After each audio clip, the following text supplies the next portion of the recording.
welcome back to Life of an Adjunct Professor. I am the Adjunct Professor, and today, as you can tell by the fact that this is an hour and a half long episode, and if you're on YouTube, the fact that it's on YouTube, it means we are joined by a guest. Me. Today's guest is Stylo Gaming. You may know them from the popular YouTube channel Stylo Gaming. I actually, you know what? While we're talking, I'm gonna write down another question that I need to ask you later on in the day. But before we get into any questions, I guess first things first, introduce who you are. Hello. I am Adjunct's Professor Podcastee today. Stylo Gaming. You can say Stylo any other way. All my YouTube friends also call me different names, which is funny. But yes, I'm an aspiring indie game developer. I live, eat, breathe anything indie game wise, video game, horror game. Yeah, specifically in the horror genre. And I think that's it. That's actually it's great you mentioned that your primary focus is horror games, because my very first question I actually had for you is A, how did you get into game development at all, and B, why horror? Nice. That's so good. So yeah, the video game one. I just remember my earliest memory. Yeah, playing video games with my siblings, like the GameCube, Game Boys. Um, so yeah, early 2000s. And whatever, as I was growing up, there's like so many different careers I wanted to get into. Thankful that my parents supported it. And so they bought me all the crafts and stuff for whatever job I wanted to do that year. So in high school, there was a career fair, like in the cafeteria, or not a career fair. It was universities and colleges, trying to recruit people or high schoolers. So I was walking around. There was this one college, Kaiser University. I'm pretty sure it was Kaiser, but it was specifically for game development. I remember I got the pamphlet. I was like, "Wow, this is so cool." But as I was reading it, like it looked like you needed a lot of money. I forgot how much the tuition was, but in the thousands. And I was like, wow, like my family and I can't afford that. So whatever. I just went to like the city's college and like did a transfer to university. Long story short, in university, I was studying graphic design like for 2 years and I didn't enjoy it. So I went to my counselor. I was like, yeah, I don't know what else to do, but I want to be in the computer stuff still. And it's because of my counselor. Thank you. She said, why not computer science? And I was like, I like froze because I was like, bro, I promise. Like, I was like, I'm not rich for that though. And she's like, well, you're in the school. Like, you're allowed to just do it. Um, yeah. And how do I say? It was more like financial aid paid for me going through college and university. So it's not like I was balling to even do computer science, but I thought I had to be.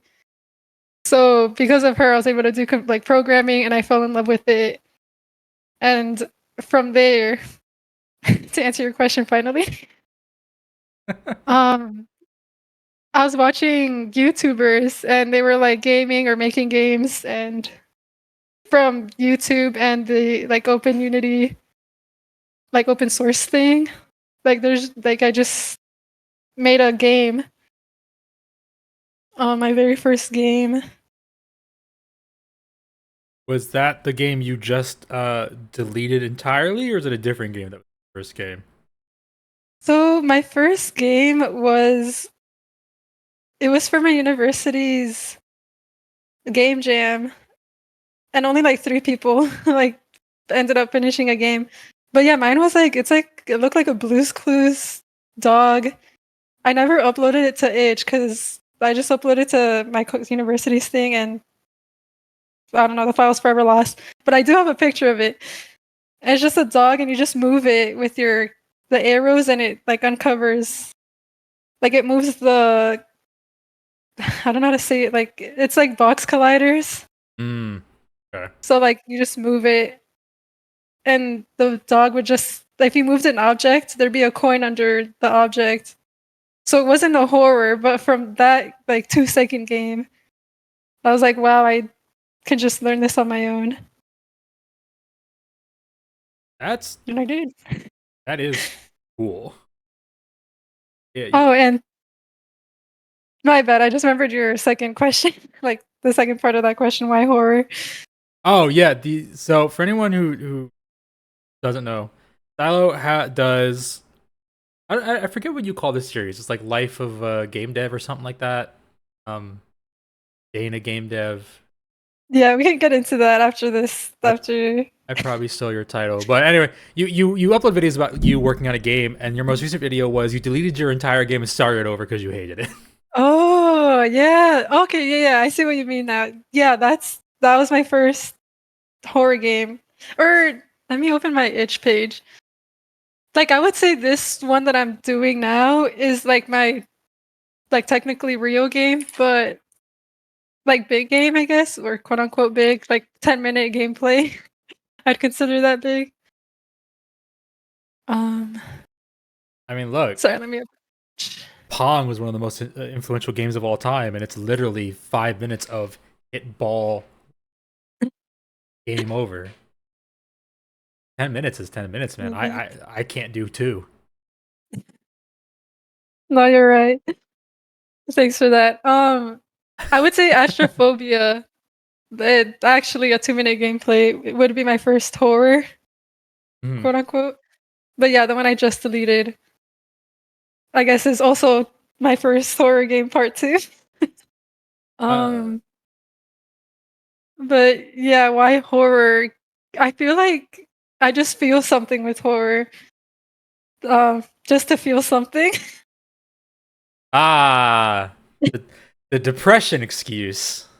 Yeah, I don't know. It's just fun. I don't even know how to explain. Like, sure, action's fun, but it's like I don't feel anything. Like, at least with horror, it's like that's a good question because I haven't even thought of it. It's just like you get a reaction, or at least I get a reaction out of it, like a very severe.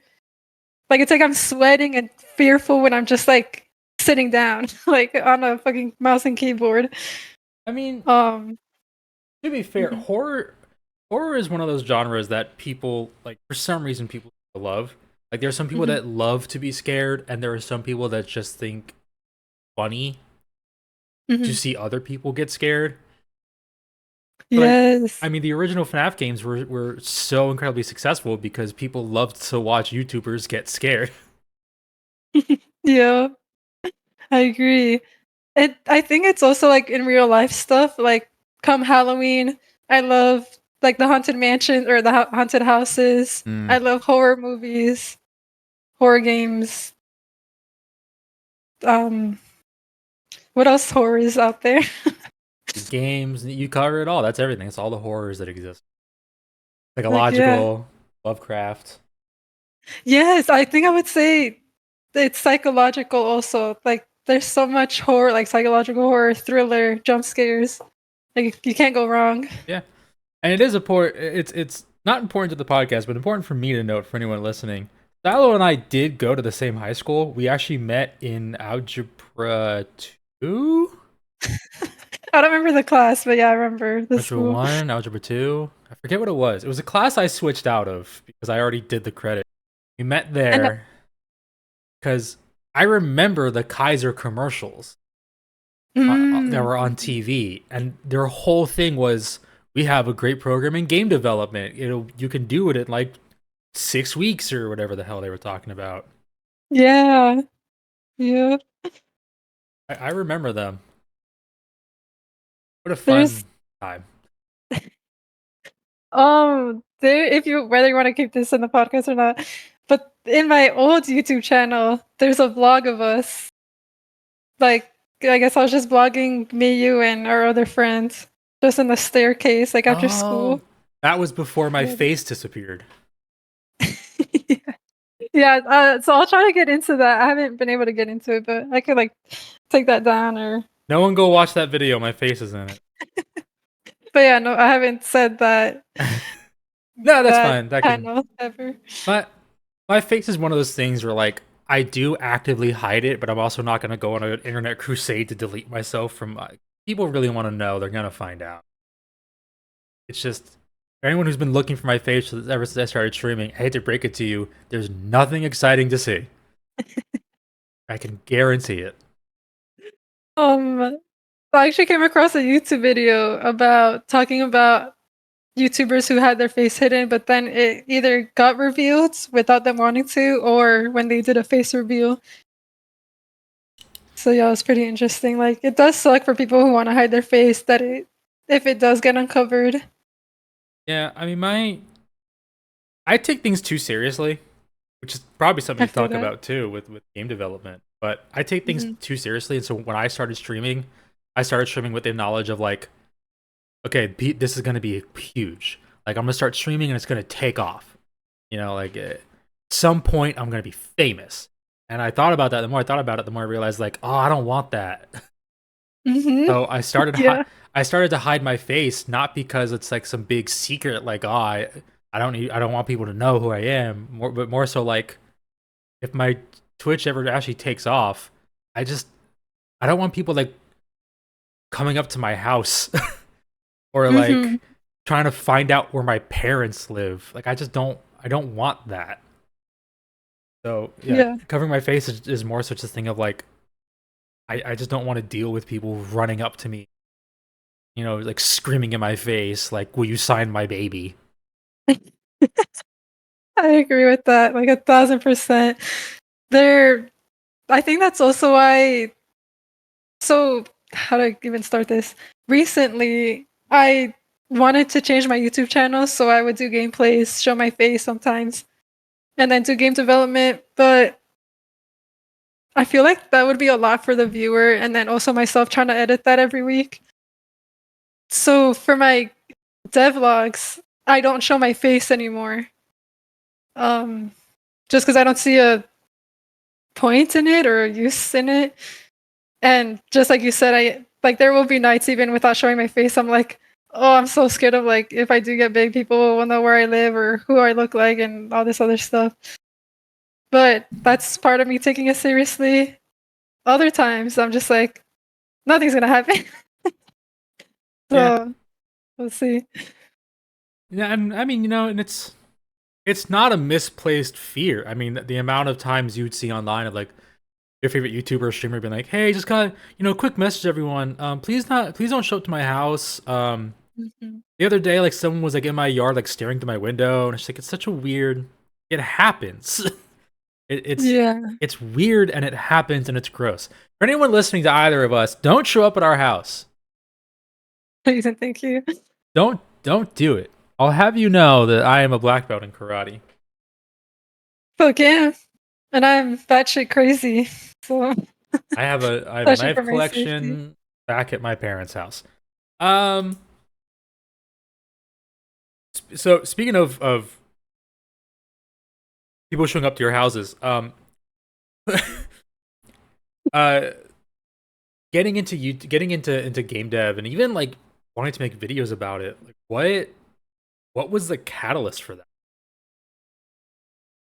Mm. I think because it was fun watching people or YouTubers, the OG ones specifically growing up. I also wanted to put my creativity out there.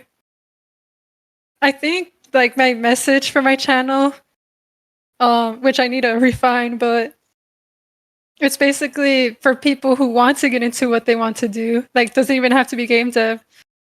Like I would call myself an average person. Like grew up like I would say like broke, but then like just average. Like I went to an average school, I went to average college, did an average lifestyle.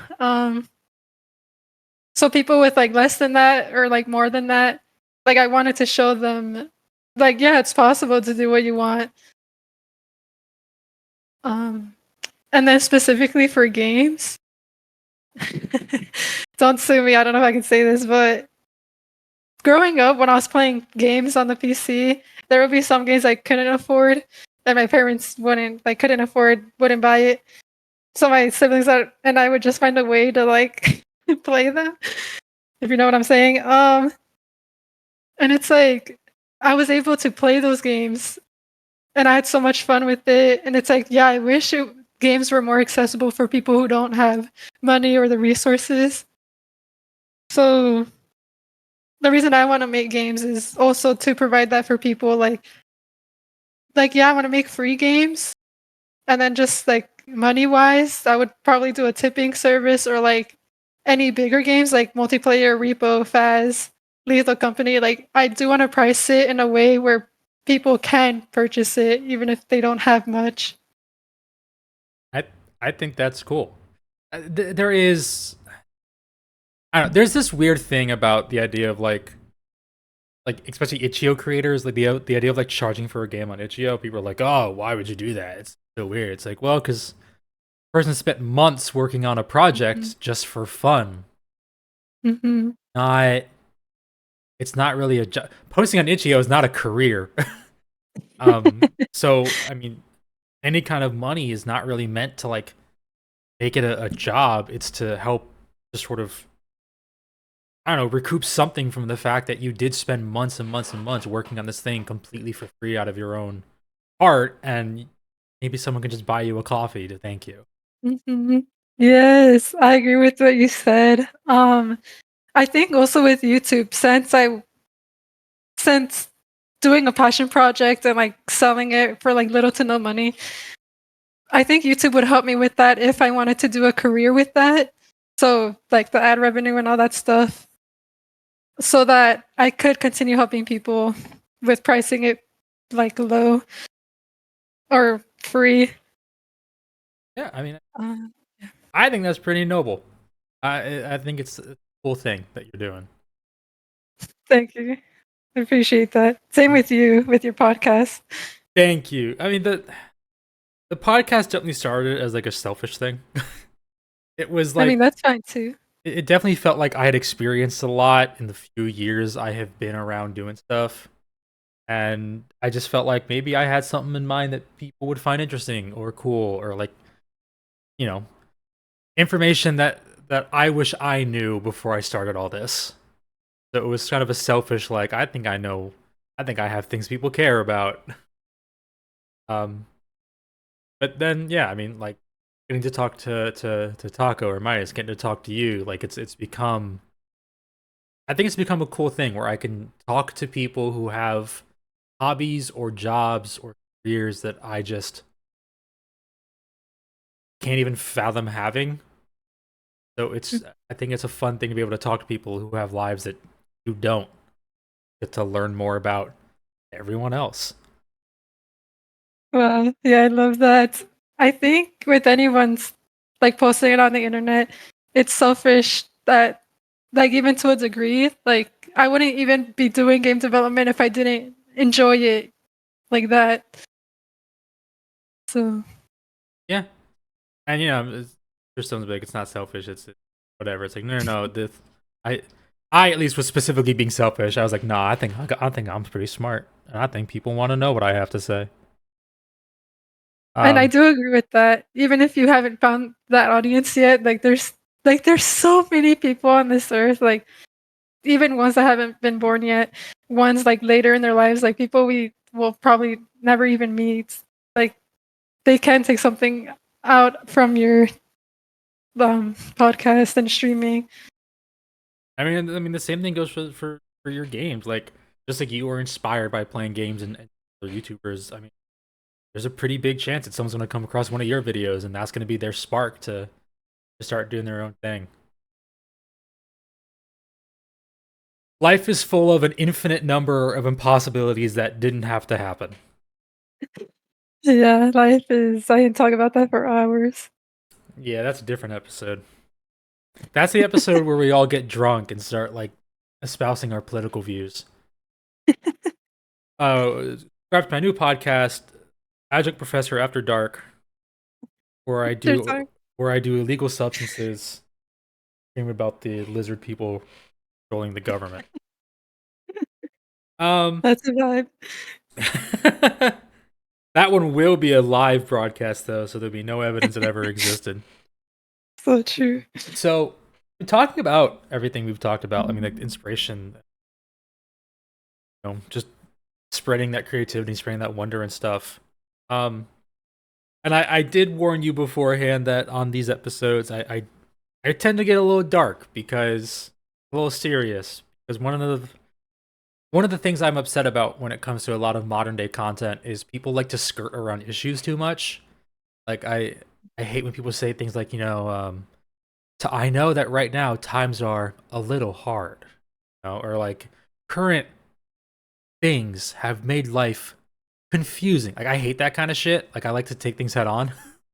I see. Um, Yeah, yeah. so talking about everything we've talked about so far, I actually it leads me to something I wanted to ask you as someone who's in the depths of video games and the communities and such. Um, what are your thoughts on just the gaming landscape in general? All these companies with the layoffs and indie devs having a renaissance in success and validity, but coming at the cost of just like burnout and AAA games and shit. It's like what do you think about all this? Let's see where to start. So, yeah, with like the dark topics you want to talk about, it is real life. Like, we can't, I personally don't want to sugarcoat things either. So, I appreciate like how honest you are with that. Um, yeah, so there's a lot to say about that. I'm still learning about the game dev community, especially because there's so many things, like years worth of information from the past, and then there's something new, feels like something new every day. So definitely not an expert, but from what I know now,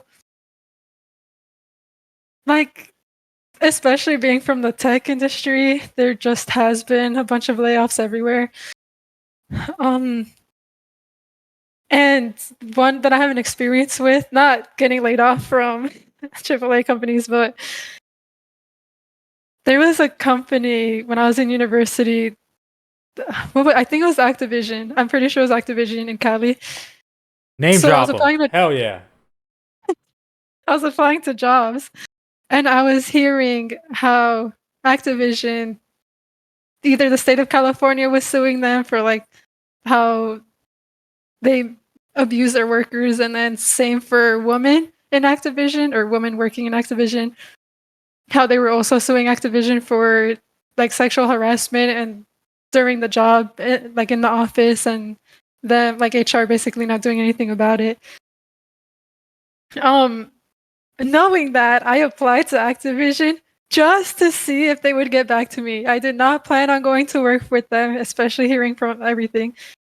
They did get back to me, like an email saying like, "Oh, we would like to interview," and I just ghosted them. I was like, I just wanted to know if I could get in. Other than that, like, fuck yourselves, because what the fuck? Yeah, especially being a woman in the industry. It's like, why would. Anyways, there's a mouthful of that. So, another thing for the gaming industry, for example, Call of Duty, like, sorry, I lost my train of thought. What was I going to say about COD? That COD is one of the most toxic and unwelcoming gaming environments in the history of creativity. Pretty much. Yeah, so I, I really forgot how in depth, like, what I was just going to say about them, but there's another thing I was going to say. Yeah, with their, I don't know how to explain it, but like when they just make a game just for money, and then you have to do in buying purchase stuff, and then the game sucks. And then my partner specifically, he plays COD and he's yelling, like he'll be pissed about the game and be like, the devs this, the devs don't care, the devs that. And I think being in tech and then just an indie game developer, I'm just like, but I don't think it's the devs. It's like the people above the devs, the manager's manager, the CEO, the COO, like anybody above them that makes these changes. Like when I was in like corporate America, like I was told to do what my manager or my team wanted. It's like I couldn't just go off and do whatever I wanted. So that's what I'm assuming devs also in these AAA games do. And I do feel for them. Like, yes, it is annoying that AAA companies do these with their games. Like, it's not fun when games are supposed to be. And how, in my opinion, they're supposed to be like an escape from reality. Like it doesn't have to be all the time. Like, not everything or everyone's perfect, but I do feel for these devs because it's like they're just trying to survive. They're trying to um, put that money into their families. It's like so many other things we can't see or hear about. So, anyways, yeah, I think AAA companies suck. But I have applied to some because I just need the money or I want the experience, but not like my forever job or like in these AAA companies. Like, I do want to do my own games. And yeah, and I mean, and that's, I mean, I'm inclined to agree. Like, I, I'm no expert at all. I mean, as the podcast tells, my area of expertise is being a teacher. I I'm an adjunct professor. I teach English. This is not a secret to anybody. But part of being an English professor is reading and trying to learn about as much as you can. And something I learned over time is just how much control a publisher has over a developer's game. Like, it's almost terrifying to think that the games we see are not nearly the games that were being developed because the publisher signed on and they're like, okay, we need you to do this, this, and this, or else we're not publishing your game at all. And it's a horrifying thing. And I think a lot of the time, yeah, especially with COD, like how much of the in-game purchases for better weapons is the devs being greedy or trying to make money, and how much of it is the publisher saying like, hey, we need in-game purchases as part of our contract. You'll get 40% of the in-game purchase sales, whatever. It's gross to think that that's very much a conversation that could happen. Yeah, for sure. And again, I don't have experience in it. That's just what I'm assuming from being in tech. But yeah, it's like there could be some bad apples too. And it's like hard to pinpoint because it's just a company, like one company's name versus like the thousands of devs under it. And Did that's true too. Like there are shitty devs out there.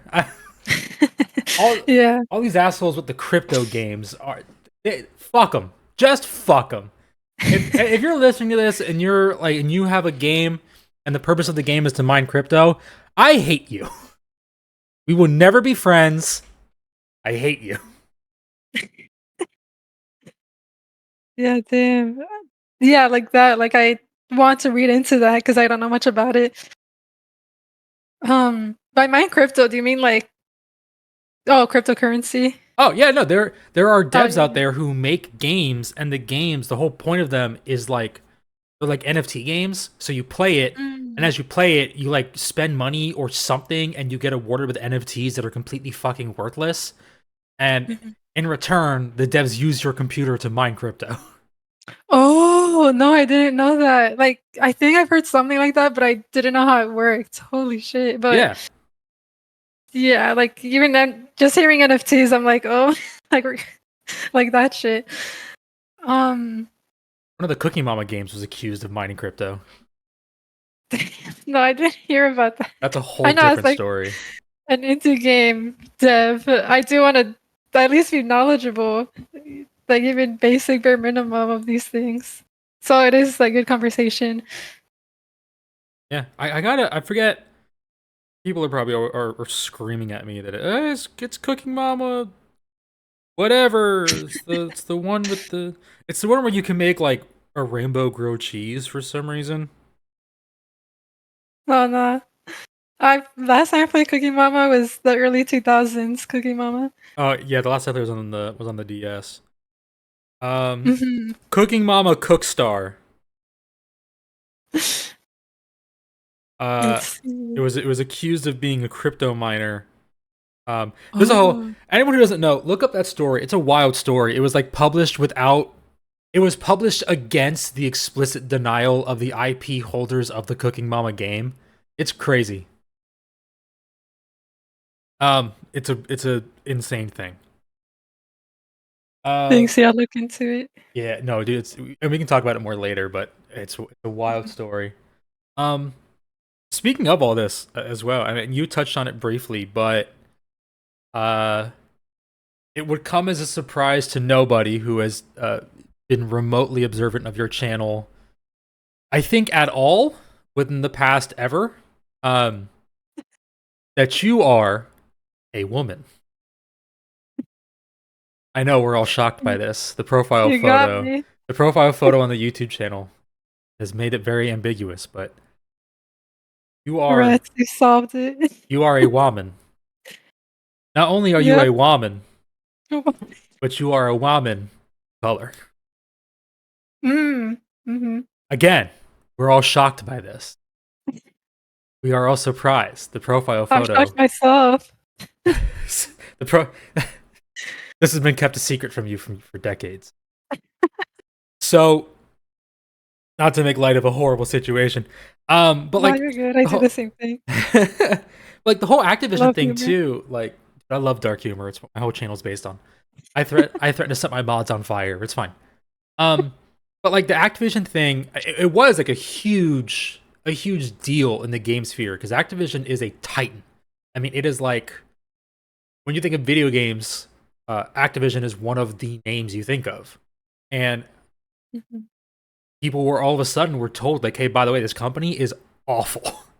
They treat Mhm. their women terribly, and reports were filed for years, and no one did shit. Um, Mhm. and I know that talking with my friends and just from what I hear that the video game development industry, even the indie game scene, is very predominantly male. And if it's all just a bunch of cis het white dudes, God only knows. I have no idea. A lot of devs for very good reason develop under a name, a Mhm. screen name. Or Um, like an author. Yeah. right, but like it's a very male heavy field. It's a very male heavy industry.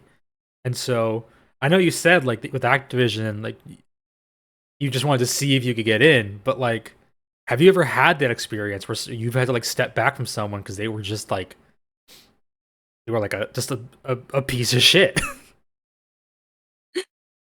I'm incredibly thankful and blessed that I have not been put in that situation. I think that's why I enjoy like indie game development because it's just me. Like there's no other like especially man here. Not to shade men, just I am cautious from the stories that I hear and experiences from other women and like even from different genders. So and it's also like I wouldn't even know if you would even how do I start this? Like for example, if I did know about these allegations and I still chose Activision because like it's the let's say it's the only job offer I got back. Like even then I wouldn't personally, but like can you like what this question is dark, but it's like can you even not blame the woman, but it's like for example, if I chose it and I was like, okay, like this is the only job I need, like I desperately need money. It's like sure I'm conscious of that fact, but it's like at the same time, I don't know, it's like men and abusers shouldn't even be doing that to like somebody else, even in the corporate like or even in corporate or jobs or whatever. Like sadly it does happen. So it's like I am putting the blame on the abusers that do that. But yeah, I don't know. It's like a not touchy subject for me, but I know for like probably viewers. But that's just something I thought of like as we were talking about it. So yeah, I don't know. My thoughts ramble, so I don't even know how to put that into words. But I I think the point came across clear, and it is one of the things of like you know. 9 times out of 10, the argument is always, well, if the position, if everything is so toxic, if the workspace is so awful, then why don't you just get a different job? And to that I say, You try getting a job in this economy, and you tell me how it goes. Like, it's not. You can't just leave a job anymore. You know, it's not. This isn't the world it used to be in like the 40s, where you could walk into a place and go, "Hi, I have no experience, but I own a suit. Can I have a job?" And they go, "You start in 10 minutes." Like, it's just not. It's not how it works anymore. Getting a job is hard. You can't just leave a job, even if it's a horrible environment, because there's no guarantee you're gonna get another one. And like I don't have children. I'm like able-bodied. I'm like to me, I personally can leave the job, but yeah, I can understand. Like even if someone that was in the same shoes as me, it's their right if they want to leave or not. But especially someone with a family, like children to take care of, like partners, I don't fucking know, a house, a mortgage, debt. It's like I can see how hard it is for them to leave. So it is sad that that happens, like not only in Activision but other companies. But I just hope, pray there's a change, and especially from this lawsuit, where jobs will take it seriously. Um, yeah, I think that was it. Yeah, I think it's fair, and yeah, I mean, hopefully, like something happens. I mean, even if it doesn't, um, at least people are very aware of it, and at least if this kind of shit ever happens again, like people are not going to be so shocked. They're just going to know, all right, well, time to get pissed off. Because yeah, I mean, something good will come of something. I haven't looked into the Activision lawsuit in a while, but so you just reminded me. Same. But I'm gonna look and see if anything happened or if those lawsuits are even still on. Because it's possible they're still in court even after years. Hmm. Um, Yeah, which sucks with getting justice. yeah, but I mean, And at least they're tying them up. At least they're keeping Activision tied up with all of it. yeah, because I just wanted to sound like, because I'm not victim blaming. That's the opposite of what I was trying to say. Like And that we shouldn't victim blame. no, I think you got your point. This idea of like, if that's the only job offer you get, that's the only job offer you get. Hmm. And Yeah. hey guys, Editor 3 here editing this podcast episode, and I thought I would just sort of fill in the resolution to what we were just talking about. So, according to the Associated Press, article link in the YouTube or Spotify description, wherever you are listening / watching this podcast episode, on December 16th, 2023 at 4:43 p.m., Activision Blizzard agreed to pay about $54 million to settle the discrimination claims against women that the complaint was filed against. According to this, the original complaint was, quote, discriminated against women at the company, including denying promotion opportunities and paying them less than the men for doing substantially similar work, end quote. It further alleged that there were sexual harassment issues going on and that no one really did anything about it. Well, the settlement was that Activision Blizzard will pay out this $50+ million, and in conjunction, the California Civil Rights Department agreed to amend their original complaint to remove the sexual harassment allegations. The settlement agreement, quote, no court or any independent investigation has substantiated any allegations, end quote, of systemic or widespread sexual harassment at Activision Blizzard, nor claims that the company's board of directors and CEO acted improperly or ignored or tolerated a culture of harassment. That is the quote from the American press. So, win, loss, honestly, not for us to say. Let you guys figure it out. Talk about it in the comments as much as you want to. Whatever you want to call it, we're calling the case closed, and we're moving on from it from there. But our sentiment still stands. Whether this was a win or not, at least people should hopefully be made much more aware of how serious stuff like this is, especially in the gaming industry and in just the job market in general. And if it happens again in the future, which sadly it probably will, people should hopefully take it a lot more seriously. So anyway, that's it for me. This is just the fill in, just to sort of round up the conversation. Let's get back to the episode. I like how your podcast can talk about these things because it's like taboo. I haven't come across like a woman gaming channel where they do talk about it, but I mean, I could also try to search it up because I haven't done that. But like specifically on my feed, haven't come across anything like that. Yeah, but I mean, like, look, it's I teach English. People expect me to get pissed off, so I have an excuse. I mean, it is good to know that you haven't had to deal with that kind of stuff. It's shitty and it sucks. It's bullshit Mhm. and it's bad. Um, so I mean, outside of that, I mean, what kind of have there been any kind of struggles or experience in game dev? Because I hear all the time about like it can be depressing to be isolated and doing things by yourself in your room.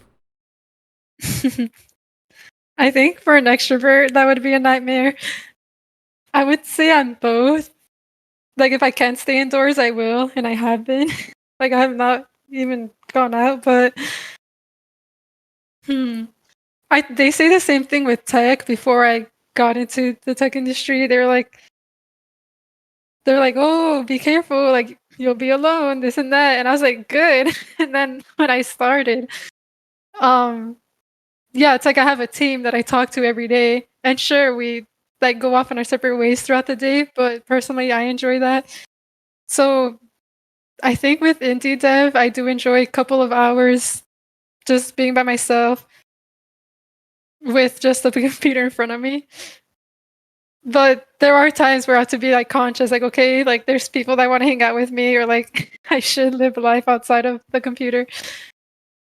Um, and like as I'm programming, I can just put a podcast on, aka the Adjunct Professor. Sponsor, shout out. Don't Not say sponsored, but a shout out. don't say sponsor. I got $15. I'm having to say shout out. Um, or Shout like being out on. shout out to the podcast you're listening to at this very moment in time. Yeah, or on Discord, for example, either my partner will stream or he'll play games with his friends and I'll like join. I'll be like, can you stream the game? And I'll just hear them talking as I'm doing my own thing. Same with my friends when they play games. So I guess you could call that lonely if that's how people view it. Um, I don't know. I feel like the word lonely like sounds sad, as in, oh, you're lonely in a dull, dark, small room with like nothing but you and the computer. And it's like, nah, there's sunshine in here. I get to eat what I want, like whatever I make if I fucking cook. Like I have freedom basically on what I want to do.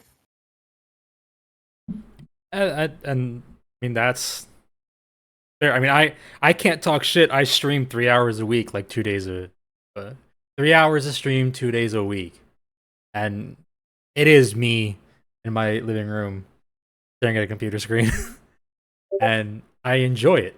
I have fun with it. Like, not a That's good. bad thing, but and I understand the idea. Like, yeah, to some people, like if they are an introverted person, um, the idea of being alone in a room for a while could drive them insane.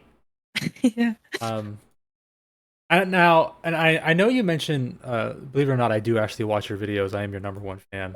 Comment on a lot of them. For anyone Thank you. listening to the Appreciate it. podcast, by the way, that's not your Discord pinging, my Discord. Don't worry about it. I'm professional. Um, You are. I'm very professional. But so I know that a couple times in your episodes mention like every so often you get hit with that hard burnout or you motivation just dies. What's that like and what do you Damn. That's so good. Because these questions that you're asking me, I should be asking them myself, like to myself. But That's what oh, this speaking of conversation streaming, is for. I love it. I love this podcast. So before I answer, speaking about Faz, we need to stream together. Or speaking of streaming, we need to stream together. I would love to. I'm streaming tonight at What are you playing? I don't know. I'm down to play Faz. Stream Faz. Oh boy. If you want, we don't have to. I have a Faz Discord and we all play Faz together, so I will gladly add you to it. Check out my twitch.tv slash 3dosichi. Do you stream still? So I streamed twice last month. Yeah. So I just need to stream again. I try to stream every Friday. Try. Everyone, watch their streams. Thank you. I think there's only one VOD out. The other one got deleted because I didn't post it in time. Oh, thank you. No one on the podcast will ever know what that thank you is about. All right. So speaking of, what was it? What was the unmotivation thing? What was it It's called? when you have Lock when you get unmotivated and burned out. Like, what do you Burns Out. Thank you. Yes. do? So that's actually why I'm changing my YouTube channel. Like how I would play games, post it, then do game dev or devlogs, post it. So to me, I'm editing like every second of the day just to get it out there for the next week. And that wasn't enjoyable for me anymore. And I have noticed that my most views are devlogs, which I also love to post and make. And it keeps my gaming accountable. So, or game dev. All right, so the change I'm doing to not burn out is one, you get laid off. I haven't told the internet. But yes, I got laid off. Tech corporate layoffs. So that really did help me give so much more time to think about my channel, the direction I want to take it, and to research how like what on YouTube is doing well in the game dev community. So to not burnt out. Sorry, I have to keep reminding me the question. I cut back. So, for example, I cut back on the gaming. Like, I personally still game, but I don't have to record and edit it. Or I record for shorts, and shorts are like 1 minute long, even less. So that's what I've been doing, and it's like I get done within 2 hours, and it's like I don't feel burnt out by that. Like 2 hours a week. And devlogs, I post once a month. So it's like the entire month I'm working on my game, which is what I want to do. So I don't get burnt out by that either. But there's a train. But if I did get burnt out now, because I haven't after I made that change, I think I would step back, like even for a couple weeks or a month or however long. Because even YouTube channels are successful, they post once a year or like once every 3 months, like that. So it's just, yeah, like you're allowed to take time off. It's, like, let's say I don't get paid for it, but even if I did, you're allowed to take time off just like any other job. What was the question? What did I do? Oh yeah, and so then what I do? Sorry, I am trying to get in-depth answers. I do my hobbies. I have other hobbies. Thankful to have hundreds of other hobbies. Like I do jigsaw puzzles. Right now I'm at 1,000 because 500-piece puzzles, like I finish it in a day. So doing 1,000. I'm reading. I love self-help books. Currently reading Atomic Habits. I go outside. I'm like a plant. I need the sun.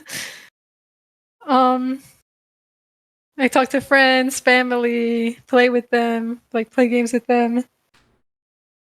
Like I try to find other streams that make me happy so that I'm just not depending on YouTube or game dev, which I think helps out with burnout.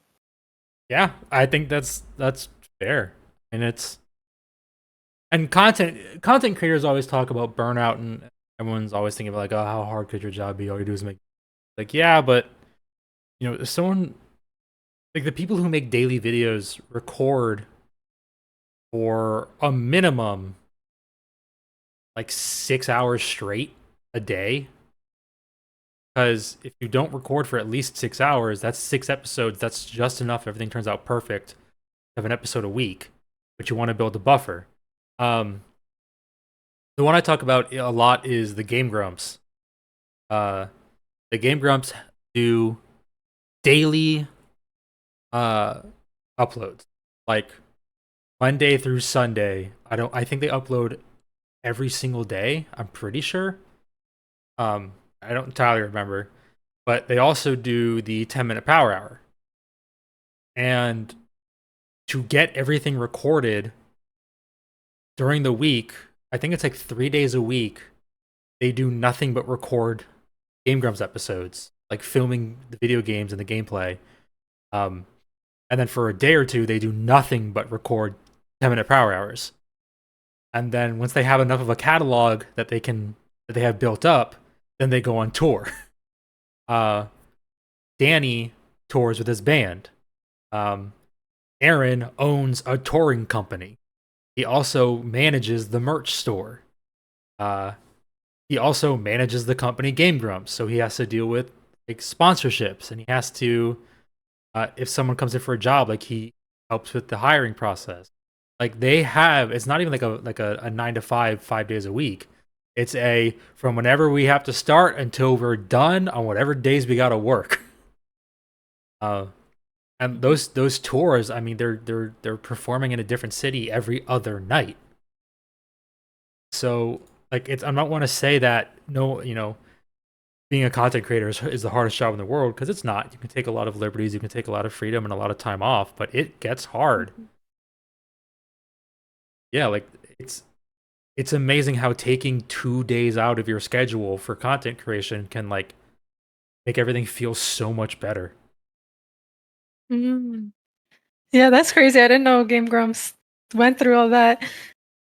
I would say everything in moderation, like the YouTubers, TikTokers, social media people, maybe even celebrities. You hear them say, "Oh, my job is like," they're like mocking viewers who say your like your job isn't hard, and they're like the influencers are like, "Well, it is because of this and that," and it's like, sure, in comparison, it's not hard, but I am trying to learn empathy, yada yada, sympathy, but it's like I can see when you're getting scrutinized online, or like so many strangers that you don't know are watching like your every move. I can see how it can get stressed out. So like everything in moderation, but yeah, at the same time, I don't think it's as hard. If I'm comparing it to something else, another career, it's not as hard. But I can see how it can be stressful. Um, Especially like we're all living our lives. Like we all consume social media like other people's lives. So it's like with me and you, we're take like no one's asking us to do it and we don't have to do it, but we take hours like of our lives, like precious lifetime, to do what we want. And I'm thankful and blessed to be able to even do that, because I know some people can't. Um so it's yeah, but if it's like I'm here, like I can get frustrated and talk to you about it, or like the internet about it, but if in my opinion, if I'm saying, "No, you're wrong," like, "My job's hard," like, I don't wanna hear anything you're saying. I think, like, being open-minded is what helps, is what I'm trying to say Yeah, no, I about it. it's no, and I get it, and it is like that's the thing too. Like when I'll be honest with you, I do the same thing. Like when I hear celebrities say like I'm just I'm really burnt out and I'm tired. I'm like, you own 2 houses and 7 cars, Yeah, I do and that. Yeah, I you do the same thing. you make one movie and they pay you $40 million to do it. I'll never see $40 million in my entire life. Like go fuck yourself. But then like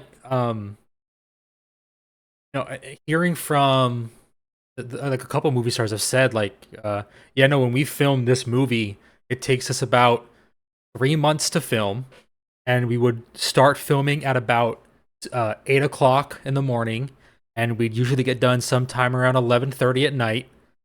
uh and then we would have, you know the next day we would start off with reshoots. And it's like, you only work 3 months out of the year, sure, but you're working Mhm. 16-hour shifts for 3 months straight. And again, you don't work a full 3 quarters of the year, yeah, but for a quarter of that year, it's a nightmare. Um, and it's people say it's crazy. I saw an interview with a politician months ago. I can't remember who it was, and they were saying like, I don't understand why firemen complain about being paid so little. They only work like 5 hours a week or something, or they only work like 3 months a year or some shit. And this fireman was like, "Yeah, but it's 3 months, and you sleep about an hour a week for 3 months, and then the time you're not sleeping, it's spent inside of a burning building." It's Hmm. like, yeah, you don't work that much over a year, but also you get inside of a burning building and tell me how it feels. Like, Yeah, yeah, like they're risking their lives, yeah, like, like being selfless about it. yeah, like content creation, is it a hard job comparatively? No, not at all. I sit down on my computer, I stream for 3 hours, and then I go to bed. But it's like you said, it is like when I was used to stream 3 days a week, it was 9 hours of my life dedicated to sitting at a computer trying to be entertaining to people, whoever came by to watch.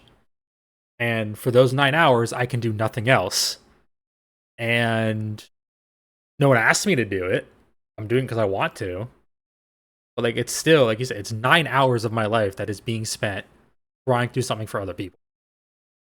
You know, it's not. I'm not gonna say it's the hardest thing in the world at all. Not even checking the imagination. But But you can still get burnt out doing what you love. for sure, like I still agree, yeah, that it's stressful. I guess specifically just talking about those influencers that show us what we want to see, and then they're like, "My life is hard." Like, sure, I can agree with that if they never had to go through something comparatively to other people. Like they're allowed to say that, but we're also allowed to have our own opinions. Like, no, it's not, Yeah, because we don't even see the hard work, like behind the scenes, at least. right. And yeah, it's just it's a hard game to play. You know, it's just it always is. It's here's a good summary of the whole conversation. Be nice to people and don't be an asshole, or I'll come for you. Dude, I try to do that. Like at least in real life, especially if I'm just like walking alone. It's like, especially as a woman, it's like I'll be rude to someone up front, but if they show up like just so they don't fuck with me, but if they like show that they're not sketched out, like I'll try to be nice. But for me, I think it's a safety thing, but not online. Yeah, online I'm not a shitty person, I don't think. Online, I'm an asshole, which is the real me. What you see is what you get. I love that. I'm a terrible person in general. You should avoid me at all costs. Um, that so all of this being said, and going through everything we've spoken about, um, it leads me to a question that I wanted to ask you that we touched briefly on at the beginning of this, and it's something like I said, I've wanted to ask you since you first talked about it. Um, why did you delete your game? Oh, yeah, so I posted that video deleting my game was the best decision. And then if you go in the bio, I'm like, bro, I didn't even talk about it in the video.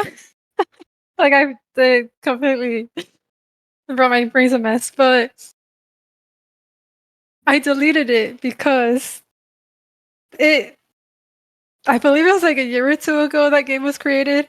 So my programming and organization was not the best. So if I were to go back to it, like I have not worked on it in a couple months before I just went back to it again. I felt like it was so stressful. I was like, I don't know what I'm looking at. I like, for example, what I learned in tech, like scripts wise. Like, I think it's good to have scripts separate.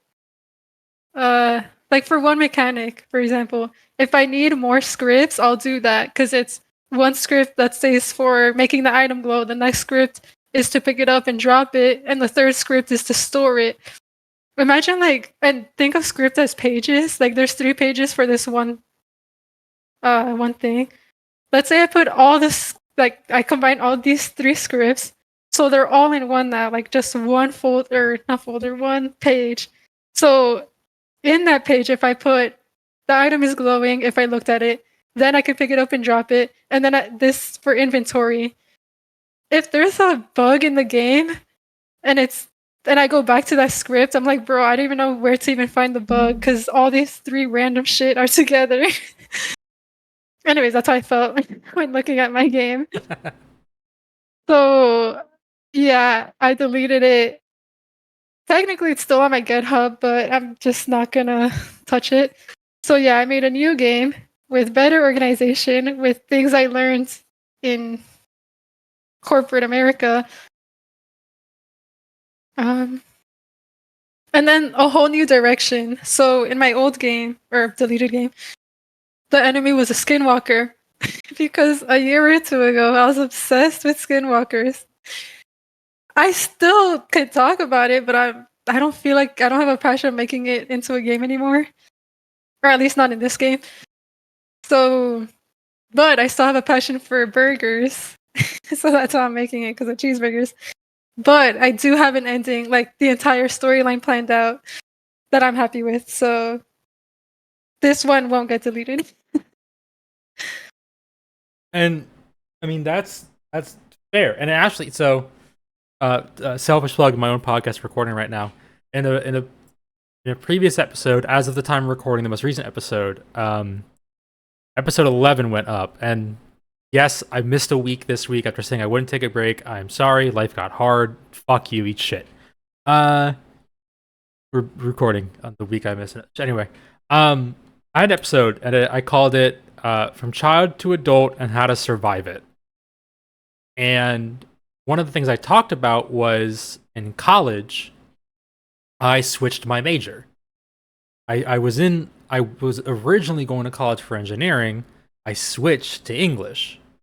And everyone always said, "Oh, it's such a huge jump." It's like, yeah, I know. But when I was going into college, it was like for some reason taboo in my head of switching majors. Like for some reason I felt like if I'd switched my majors, it meant I wasn't good enough to do the first thing. I had to do something easier. And it took me crying in my advisor's office and him like canceling appointments for the day to talk to me to realize like switching your major is not giving up. It's realizing your passion is somewhere else. Mm-hmm. And so deleting the game, especially when I was watching the video, like seeing what you were doing, it definitely felt like you weren't deleting it because you were giving up. You were deleting it because you knew in your heart there was a better way to do something. Like there was an evolution that happened here. What was going on before is just not, just doesn't make sense anymore. Yes, thank you for that. That's a kind way to put it and look at it. So yeah, and so if anyone,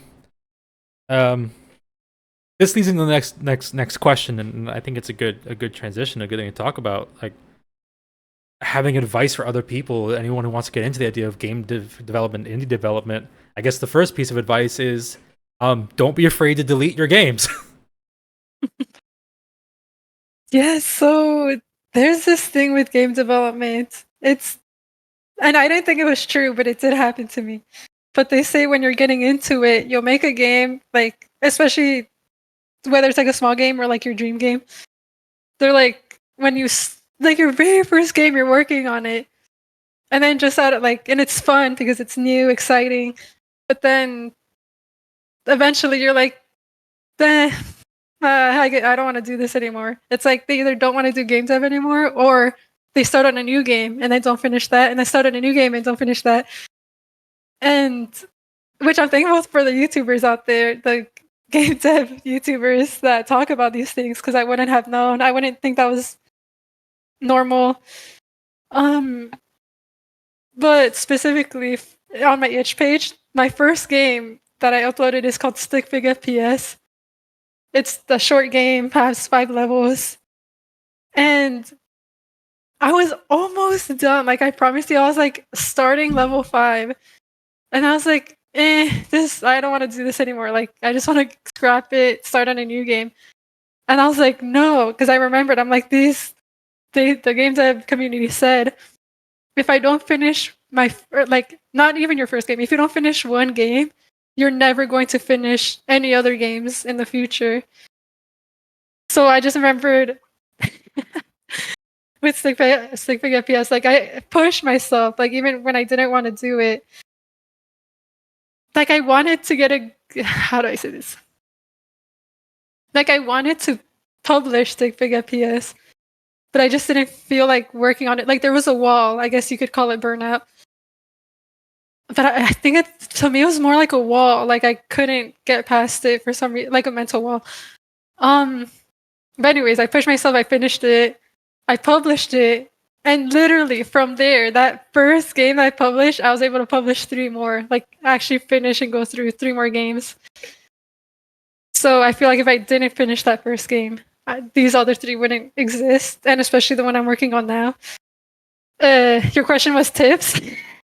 Well, yeah, and I mean that is a second one too. Like if you've hit a wall, like keep try to push past it, but get that first game made. Yeah. Tips. Yeah, I think I'm trying to think of anything revolutionary, but yeah, just that's the only thing I can think of. Make games like as long as you enjoy it, like don't force yourself if you want to like stop for a bit, because you can go back to my channel, bro. Like there's so many like months that I just stopped working on games just because life got in the way, but not in a bad way. I That's a whole other conversation, but um throughout my life or like throughout your life you'll prioritize different things and that's okay.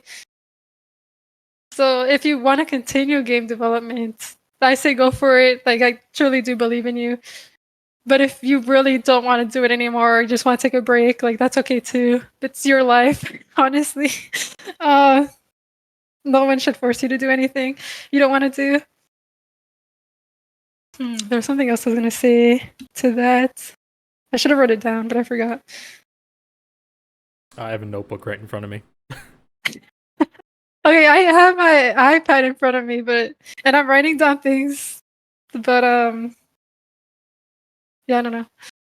Again, my brain is like scattered 24/7. That's fair. I think that's why I don't do a podcast like on my own. But You're always welcome I on this one. I can appreciate it. Um, hold on. The game, finish a game. Learn You don't want to do Blender, it. make an account with the Unity Asset Store, search by free. Yep, I do that. Yep, do that all the time. As Danny Yeah, I says, forgot. Unity has a great particle effect simulator that you should definitely. Yeah. Oh, sorry, I meant to say this earlier when you brought up how game dev is like the male dominated industry, which I've also noticed. I guess like I would notice because my feed and the people I subscribe to are all like male game devs. Like even the ones that teach you how to like give you tips of game dev Unity. Oh man, man, man. And then like just sometimes I'll come across like a woman channel or woman game dev channel, and I'm always like latching onto them. I'm like, please, I need to know. But they're also cozy gamers. So I'm like, damn, like not there yet. Like I'm not, my feed is not recommending them yet. Which I guess I can search it up, but what I've seen YouTube pushing is men. But that could also mean B because I'm subscribed to them. Uh, so yeah, I think also with showing or using my voice, I don't need to show my face, but whatever, now that my face is out there from previous videos, like I do want to show like not just women, but like gender fluid, trans, bi, like anything LGBT, and the different genders as well. But it is possible. I like if they're worried about going into male dominated field. I think like for me, my passion outweighed my fear.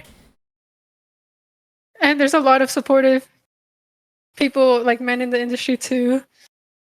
I don't even know where I'm going with this. I'm just rambling, but let's see. Long story short, to me, from my experience, it's been fine. Like I haven't had any misogynistic people I've gotten comments that are they're like, "Wow, you motivate me to." So, and I don't know if they're men or women, but that I motivate them, and I'm like, that makes me so happy because like that's the point of this channel. Like, sure, it is to get a career in it one day, or at least get paid to continue to do what I love. And I hope I can show people if they want to do the same thing or similar thing. I rambled, bro. I'll have to listen to this back later. No, you're fine, and it's a valid point. I mean, like I started streaming because when I was younger, I was around during the early days of YouTube. We both were. I mean, we both grew up Mhm. watching the same like Yeah. Let's Players, you know. And the one thing I always noticed when I was a kid watching these videos and reading through these comments is so many people are here because they had a shitty day and they wanted to have fun. Mhm. Um and so when I started streaming, like I know I say I take it serious, like I thought as soon as I started streaming it's going to take off and I would be big and I'd be famous. But the reason I started streaming was because I wanted to add to the chorus of voices that were saying it's gonna be okay. Like Um, if so much as one person can get into a stream and think, okay, today wasn't terrible, then mhm. then it made the whole thing worth it. So Damn, I love that. and so I think what you're doing, I mean, it's not a ramble, it's a noble cause, right? I mean, just if after all the work you put in, if so much as one person said you inspired me to start developing games, I mean that's all that's it. Like that's all it really is. I think I'm rambling with like my goal and mission statement, all that is because this is the first time I'm saying it out loud instead of just in my head. But I'm also a rambling person that I someone Uh, will ask me a question and I'll say a backstory and it's like, oh, whoops, I forgot. Look, this is a conversation between friends. So true. It's not rambling, it's just divergent paths. Thank you, thank you. And I guess so, I mean that actually does set me up for another good question of like what is the end goal here? Like do you want a development studio? Do you want to have like a small team? Is it is the end goal what the goal is now of just make fun games by yourself and just do whatever? Like what's is there an end goal or is it just sort of see what happens? Like what exactly what is the plan? Yes, so sorry, I'm writing it down so I don't forget. The plan is I would love a studio, but at the same time, or like I would do like a studio with like Stalo Gaming Studios presents this game, like a little company thing. Mhm. But sorry, there's a train.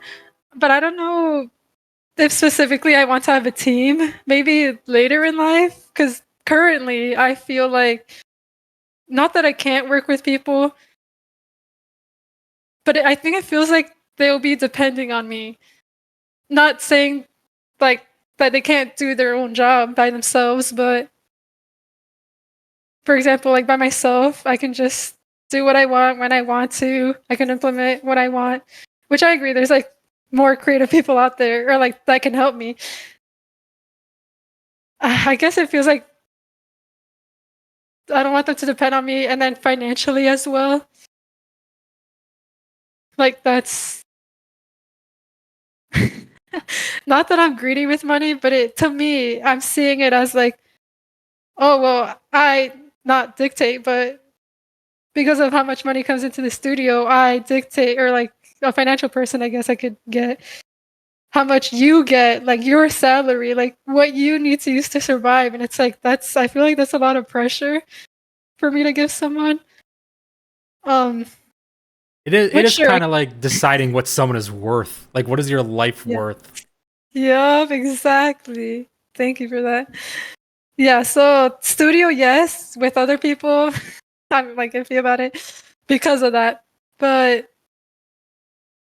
but yeah, I'm having fun making my games. Like it does take a while because I'm solo. But do you know what's that called? It's an indie game. Let me look it up real quick. Stardew Valley. No, okay.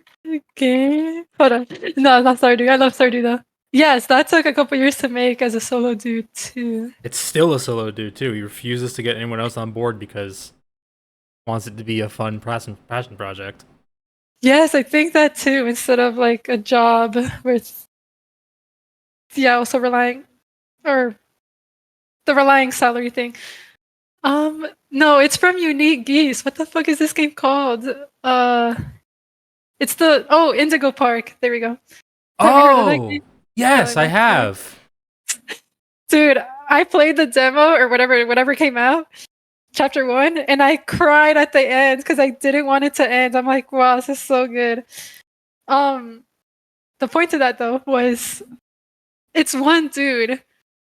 Um, but he hires people like not like I don't think it's his studio, but he like freelances like voice actors, freelances, let's say storyline, script. I don't know what else, but there's like other people in the credits. But I could have sworn I just saw something where it was like he just paid people to do this, but it's like still his like solo game. If that makes sense. Yeah, well, that's he commissions people. It's Commission makes that. yeah, it's contract work, and And there's I think so. Like this is from my memory. I don't know if it's a fact, but that's what I think. yeah, I mean, I've heard that before. There's this argument. I've heard people get into this idea of like, well, it's a solo dev, but it was made by 17 people that were hired on to work on like specific parts of the game. So it's a bunch of people developed it. And it's like that's like it's a hard conversation because what constitutes a solo dev? You know, Mhm. is it like as long as the game is primarily programmed by one guy, it's a solo dev, or is it um if the game is primarily the creation of a single guy and they like contract out voice lines and stuff, does that still count as a solo dev? Like what does it mean to be a solo dev? And I think it's too niche of a topic to define. Mhm. um if you want to go the traditional sense, solo dev means one person wrote the game, programmed the game, finished the game, and got people to do voice lines, and that was it. uh I think that would be considered the traditional idea of uh a solo dev, but I don't know. Like maybe you have a better idea, but I really don't. No, dude, I don't either. But honestly, I don't think anyone's opinion is wrong. Like everyone has a different perspective, opinion. Like I'm like open-minded enough to how do I say that? Not open-minded enough. I meant to say I'm like because there's people that who are closed-minded. So I'm glad as being someone who's I think open-minded, in my opinion, that there's no right or wrong answer. To me, in my opinion, I think solo dev means let's say I made a game, I have an idea of the storyline. Like I sketched out the characters, or like even if you hired someone else to sketch it, you're like, okay, I want to make this game. And then either to make it quicker, it's for you to do less work, for you to just like pay someone who has a higher expertise on it. Like if I outsourced it, actually, so sorry, I'm confusing it with solo and indie. I think solo would be like what Unique Geese is doing. It's like his game, his idea, and then he pays people to do it versus like an indie studio or indie company Mm-hmm. would be just not a corporation. Like it's like regular people who have a passion to make this and they just continue with that like team. Yeah, Yeah, that's and just my opinion. in an indie team is so hard to develop to define too, because there are indie teams out there that are like 25 people strong, and it's like at that point, aren't you just a small company? I know, Um, right? Like I don't even know myself. I haven't gotten that far yet to think about, but I agree with that. I mean that's fair though. I mean something you can think about later on. Like it doesn't have to be a right now situation. Um. So Oh yeah. Sorry, I have some because you asked what's the plan. I have stuff written down yeah, no. What? So that what? I didn't get to say. I mean, what is the end goal? What are your future plans? Like, what do you got going on? What do you want to do? Like, spill it, do it. I dare you. Thank you. Okay, the plan. Yes, make like my own studio, whether that just be solo or whatever. And then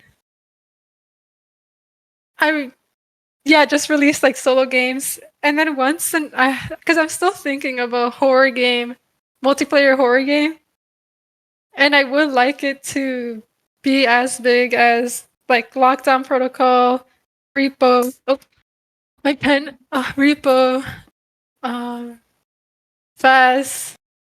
What's this other one? Wait, Lockdown, Repo. Oh, Oh, Lethal Lethal Company. Company. Yeah, like those are like I just want to create a fun horror game that you can play with your friends, especially because I do have internet friends. I do have close friends, like friends in proximity, but even just playing with them online, like in a separate world, doing something different is fun.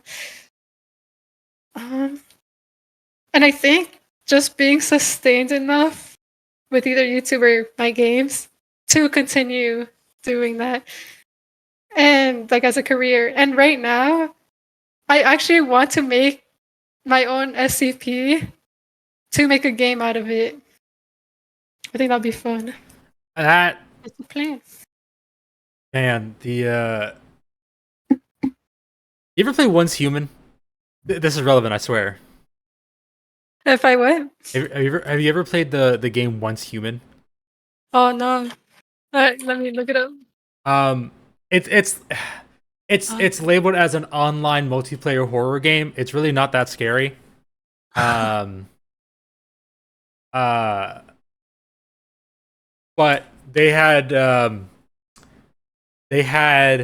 papers on in a board in a research center, and all of the papers were about SCP. I think it's 106, what everyone calls Uncle Larry. Uh, and my chat from Twitch will remember that I was reading the SCP and I knew instantly what SCP it was because I'm so invested in that stuff. I love the SCP Foundation. I love the universe. I love the idea of a universe and a lore and a canon written entirely in a collaborative community environment. like like the canon of the SCP is whatever the community has all decided it to be. Like there's no one writer of the SCP lore. Mm-hmm. It's the community. Yeah, I agree. And so I love the idea of you trying to make your own SCP because it is such a valid thing to do, and SCPs are so cool when done right. Mm-hmm. Yeah, that's exactly what I want to do. Then, for example, there's a new game that just came out. It's called, and it's free, Dream Barbecue. I think like it's. I don't know if you can even if it's even analog horror. It's just like a different world, like an alternate reality. I think. But that another podcast I listen to, Welcome to Night Vale. It's like a radio host, but like the world is so like just like fiction. So it's like I want to create also like separate from SCP, but or like backrooms, like that's like a different world where like I also that's like another passion I want to do. Just come up with like either analog, augmented reality, or like another universe reality or something like that. That's I mean Oh, that's cool. Um, which actually I'm so glad you said that because it leads me in to another question, and this is a big one. So, if alright. Locking in. if you haven't been paying attention yet, you've been tabbed out or driving to work, and now's the time to pull over. This is a very big question. So love It's very important. it. For those of Ready? you who are unaware, Stylo and I, at a time, were working on a horror game. that fell Yes, into this idea? I just came across because I remember we made a Discord channel of it. I was Yes. deleting Discord channels and I came across it like yesterday. I was looking through it. I was like, holy shit. Now, we've both agreed the idea's not dead. hmm We Yeah, just yeah. we took 3 years off because life has been life. So it'll I think, happen at some point. yes. And I think that, how do I explain it? Or how do I start this? Like, I think it is fun working on a game with you. For example, I got a comment the other day and they were like, oh, it's like, I don't know if he was asking me, or I'm assuming he, they were asking me to collab, and I was like, oh, like I can't right now, but I'm sure you'll find someone. Because I think it's like that dependability where not that you're solely depending on me, but it's like we need two people to do it, and I'm just not there. So I think like I also feel bad with that. No, I mean, look, I mean, it's no secret. I entered a master's degree program. Like, it's not like we both said, fuck it. It's like life happened. Mhm. So I mean, it's no reason to feel bad. Like, you're not stalling the project. Life occurred. Thanks for that. Not that I've been stressing about it, but when it does come up, I'm like, oh shit. Um, but yeah, I'm open to not scrapping the idea because I think our main idea was a horror game where it doesn't use the typical horror aspects like a flashlight. That's the main one I remember. Yeah, the idea. So completely tangential, but I don't care. This is my podcast. Fuck it. Um, so the idea was it was a character that was going to his childhood home, and he was uh dealing with the grief and the trauma of a troubled childhood through like a warped perception of reality of his home. And so the whole idea was it's not just a horror game where it's like, ha, scary. It's mostly like, um, how can grief and trauma and like just struggling in childhood actually affect your own perception and understanding of reality as a whole. And so it was less a scary game of like, haha, jump scare got you, and more a scary game of like, oh, this is a warped, uncanny version of reality that I'm not comfortable being part of. And yeah, the whole point of the Yeah. game was like you didn't have like a shit like you had an actual flashlight, not a shitty tiny little beam of garbage. Um, because no matter how much light you have, like it's still scary because you're still dealing with like psychological horror, Yeah. battling your own trauma. Um, and it definitely got away from us a little bit. Uh, I think I was a bit ambitious. I was definitely a bit, and it goes back to my own fallings of I take things too seriously sometimes, and so in my head it's like this is not a little tiny indie game that we're making in our basement at the age of 16. It's like, no, this is a video game. This will be a No, video you're good. game listed on Steam, purchasable on Switch, and, hmm and so No, I you're good to like want to have that ambition. Like nothing wrong with that. I think because now that like life has happened and I've been through therapy and it is hard like talking about like childhood stuff. It's like, or for example, this game I played recently never posted it because it was just fucked up in the middle of it because I didn't watch. I just knew it was popular, so I didn't watch anyone play it because I wanted to play it myself. I think it's called it's an itch game.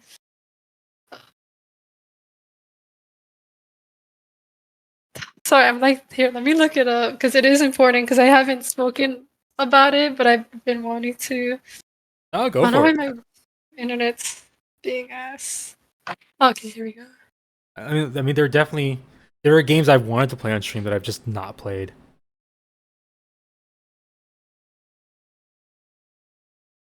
Um, this, there was one game. Oh, a game that I've refused to watch playthroughs of and I have not played myself solely because it hits too close to home and I'm just not ready for that kind of shit. Um, that Dragon Cancer. That's one of Oh no, the I've heard of it. that's one of those games I can't go near. It's I don't wanna fuck it up. I'm gonna find it. You're Yeah. good. That's what I'm doing too. So it's a story of this man. It's a game, and you're basically playing through this kid's like battle with cancer, and it's one of those games where like it's you're seeing tragedy through the eyes of like a younger guy, like a younger person, and it's sad and it's tragic and it's uplifting and it's heartbreaking and it's just one of those games that people were playing it everywhere and it was a super popular game and it was doing really well content wise. I couldn't do it. Mhm. Yeah, I feel that, and like I don't know if you've experienced it too, but it's like there's a difference between playing a game and then playing it for video or for stream. Um, I was having issues with that myself. Or like I wanted to watch people play it, but it's like, oh, I can't because I need my first reaction for a video, and then it takes a while for me to film it, and then I just never end up watching someone else play it. Yeah, and then you get to it, you're like, ah, shit. But yeah, I can't find it, but I'll find it eventually. But it's talking. You're playing as a child, and yeah, it's like a child abuse basically, which I didn't know going into the game. Like there was no warning or anything like that that I saw. So when I played it, like halfway through, something happens to the child, and I'm like, yeah, it was so heavy. So I'm just like, with our current game, it's like, can I just not? Like, Yeah, I want to find a way to appropriately discuss and talk about child abuse, like in a game, or like, not that our game has to have it, but to me, when you just reset it, that's how I interpreted it. Which, of course, doesn't have to be like that. It could be something else. But just side note, I've also just been thinking about a game like that. Like, how do we talk? How do I make a game talking about these issues while not scarring the viewer? Which, even though the situation is scarring, I don't know. It's a whole thing. But anyways, I was like, I got out of that game, and I was like, bro, I hate this. Like, there is no warning. Like, yeah, I don't even know how to explain it, but I'm like, yeah, yeah. it's a whole I thing. I know, and I probably have the old drawings somewhere. There's probably a notebook back in my parents' house of like the drawings I made for the characters. Um, but no, I mean it is, and when you're dealing with a game that's not like spooky jump scare haha, and you want to make it like a darker psychological thing, like you end up in that territory. And yeah, it's a fight to figure out like how can you balance this in a way where it does the topic justice but also doesn't trivialize the subject.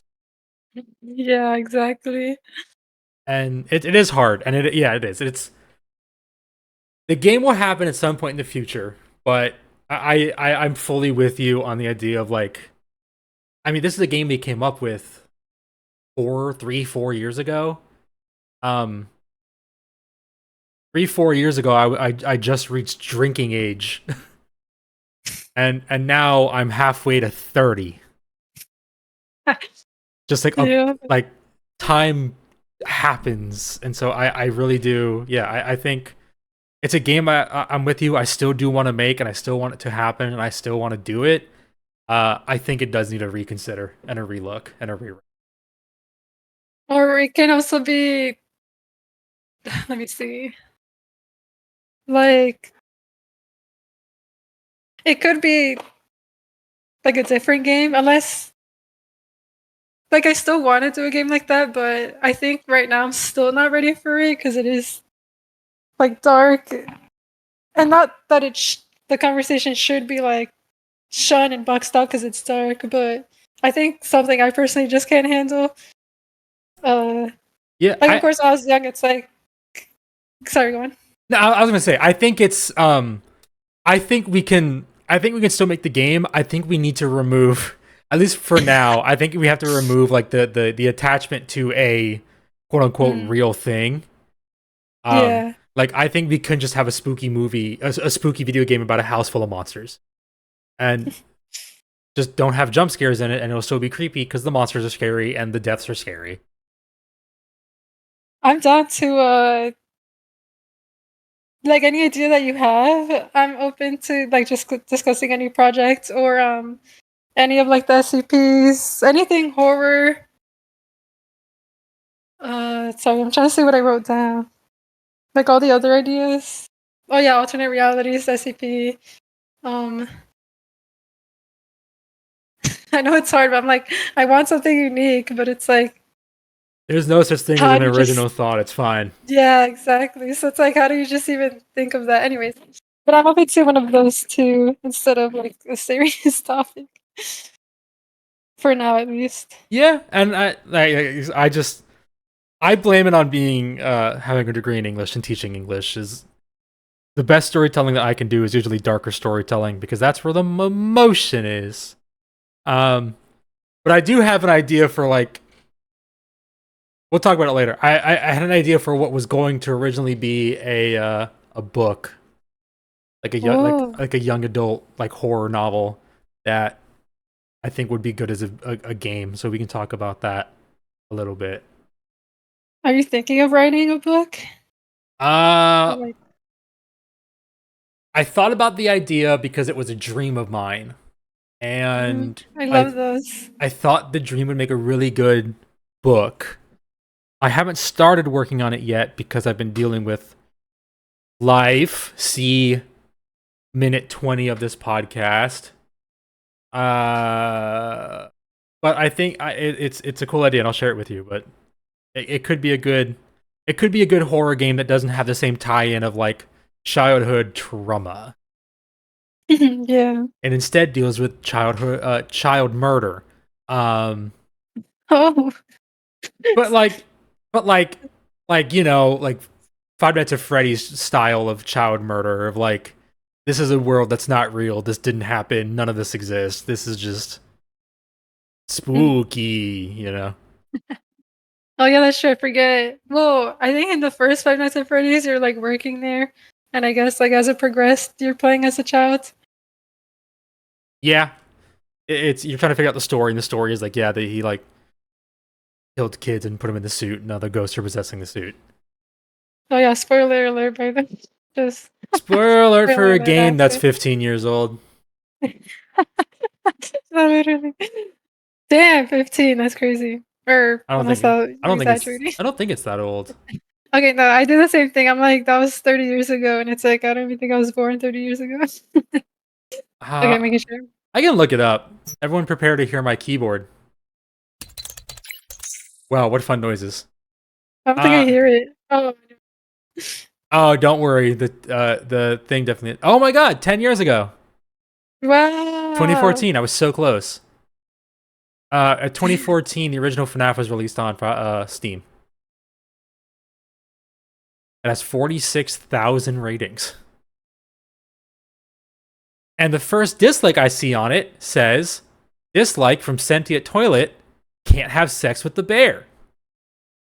Oh. Insane. This guy also has his review tagged as product received for free and also product refunded. Oh shit. That's a fun thing. Anyway, um, oh damn, we've talked for a long time. Damn, doesn't feel like it. I know we're looking at a full hour 40 now, so Shit. I have to pick up my partner from work soon. So I mean, I hate to end the conversation because it's a really fun conversation, but I think Who knows? Maybe this will leave room open for a part 2 at some I'm point. down. Yeah, whatever. So, but yeah. So, while we end it here, I offered all my guests, and by all I mean the one I've had so far. That's you. Yeah. Um, is there any like last remarks? Are there any people you want to shout out? Any channels? Anything you want to plug? Any people or games you enjoy that you want to tell other people about? Just anything you want the people to know. Oh, uh, let's see. So I'm only laughing because I'm like, I think I have to be a prepared person or else I have nothing to say. Uh, Not that I know of. I love indie games. Currently, I'm playing Phasmophobia, Repo, Lethal Company. So I stopped playing Lockdown Protocol because it's like you betray your friends, which is funny. But then it's like I'm too trusting. Any plugs? If you want to check out game development stuff and funny shorts of video games, check out my channel, Stilo Gaming. Uh, oh, and I came up with that name because it's like my full name, like in smushed together. But yeah, I don't know. Thanks for having me on this podcast. It was really fun. I'm looking forward to listen to your other episodes. And yeah, I can't wait to do more projects with you in the future. Yeah, and this was fun. I always enjoy doing these, and I'm glad I could get you on and talk to you because yeah, game development is something that I've always had kind of an interest in, but never felt the need to do because it just wasn't. It's something I've always been interested in from like going to a zoo and watching a tiger. Like I never want to get in there, but it's It's cool to funny. see them. Yeah, I can see that. I think hopefully with as I get better at storytelling with game development, hopefully you can see like more in-depth stuff in like a shorter time span instead of weeks and months. Yeah, and then like I said, I'd love to work with you on stuff in the future. If you have games and you want a play tester, I'll happily do it. We can make videos together. I'll definitely have you on a stream at some. Um, guarantee For it. sure. Thanks Uh, so much. of course. And so yeah, so thank you all for listening. For those of you who listened, um, I appreciate it. You can find all of the link, all of the YouTube link for Stylo down in the episode description. If you're on YouTube, it's in the video description. You can find my links on there. The Linktree link is on there. linktr.ee/3dosichi. I got merch. I have merch now. Oh yeah. Um, I have 50 designs on there because I'm insane and can't stop making stuff. Actually, new launch, merch launch. New stickers in the merch store available now. It's a holographic sticker and it's great. Image on screen. Probably I have to edit the podcast, so probably not. But if I did it, it'll be here. It says jump on the highway. Or no, it says run into the highway. Great sticker, very fun. Yeah, find Stylo's YouTube down below. It's a great time. The videos are always a lot of fun. I always enjoy them. Like I said, I watch every one of them. They're cool. The game dev, the game dev logs, those are always really fun. It's cool seeing things from an outside perspective. It's cool seeing someone use Blender who actually knows what the fuck is happening. Um, I tried. I tried. I tried. Honestly, watch tutorials. Like there's like sure I can get the tools down, but it's like if I wanted to do more extreme shit, I have to look it up. But nothing wrong with that. Yeah. Nothing wrong with not knowing. Like I can't do Blender. I tried. It's so hard. The only thing I did with my the only thing I learned how to do with Unity and Blender is I managed to import my VTuber model into Unity and then export them into a rig so I could then upload that into um VR chat. So now I can actually play VR chat as my VTube character. Oh yeah, you reminded me. That was a question I was gonna ask. Like, how is VTube life? your VTubing life? Oh, it's fun. It's actually really fun. Oh yeah, Um, so cool. if you ever wanted a VTube character, let me know. I'll help you with it. Vroid Studio, if anyone wants to know, everything I have is free assets from Vroid Studio. A couple things are downloaded from the marketplace, which is entirely in Japanese. So good luck figuring it out. I made a. I was thinking of going to VTubing, but I was like, but my face is already out there, so I don't know. Yeah, I mean, I like it because it's a whole different conversation. I have anxiety, and Yeah. so having a VTube model is good because I feel like I can be two different people. Hell yeah, love that for you. Sorry, yeah, not to keep you up while needing to pick up your partner. It's completely okay. But this was a lot of fun. I'd love to have you back on for a part two. I mean, I have a couple questions left over that I'd love to ask you that we can talk about in part two. Um, keep an eye on Stylo's YouTube channel because you never know when you'll see me pop up doing stuff. Maybe we'll play games. Maybe we'll be playtesting. Who knows? I mean, anything is possible with Popsicle. Um, I emailed their archive, that company's archive like department, to ask if they have any old, that tagline, right? Anything is possible with Popsicle. No, that's I, the f- first time I heard it. I feel like I'm insane because I swear to God I can remember that slogan, and my friends remember the slogan, and I emailed their archive department, and they said we have no record of that slogan. That's crazy, Mandela effect or some It shit. probably is. So anyway, yeah. So thank you all. This has been a lot of fun. Um, and we'll catch you later. See ya. Thank you so much. Goodbye. Bye bye.